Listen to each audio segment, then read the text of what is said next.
પરિવાર ફાઉન્ડેશન શહેરમાં પૂર અસરગ્રસ્તોને વહારે આવ્યું। લોકોના હિતમાં કામ કરતી સેવાભાવી સંસ્થા પરિવાર ફાઉન્ડેશન વડોદરા દ્વારા કુદરતી આફતમાં પૂરમાં ફસાયેલા શહેરના અસરગ્રસ્તો માટે 1000 જેટલા ગરમાગરમ પૂરી શાકના ફૂડ પેકેટ બનાવી શહેરના વાસના તળાવ, પ્રધાનમંત્રી આવાસ યોજના, નીલકંઠ તથા નેશનલ રેસિડેન્સીના રજિસ્ટ્રીએ વિતરણ કરવામાં આવ્યું હતું અને માનવતાનું ઉદાહરણ પૂરું પાડ્યું હતું, જેમાં શ્રી સાઈ કૃપા મંડળ સર્વિસના સંજયભાઈ વડિયાર, સંત વિહાર સોસાયટીના ભાઈઓ બહેનો અને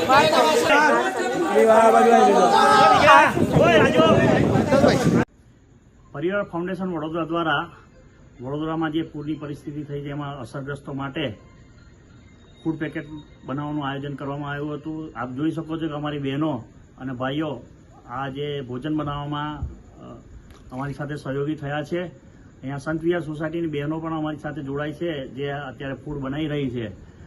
અમે આજે સાઈ કૃપા મંડપ સર્વિસના શ્રી સંજયભાઈ પડિયારના સહયોગથી આ બધું આયોજન અમે કર્યું અને અત્યારે વાસના તળાવ, નીલકંઠ રેસિડેન્સી, નેશનલ રેસિડેન્સી એ બધા પ્રધાનમંત્રી આવાસ યોજના અલગ અલગ જગ્યાએ કુલ 1000થી ઉપરાંતના ફૂડ પેકેટ અમે બનાવ્યા હતા અને એને વિતરણ કર્યું છે।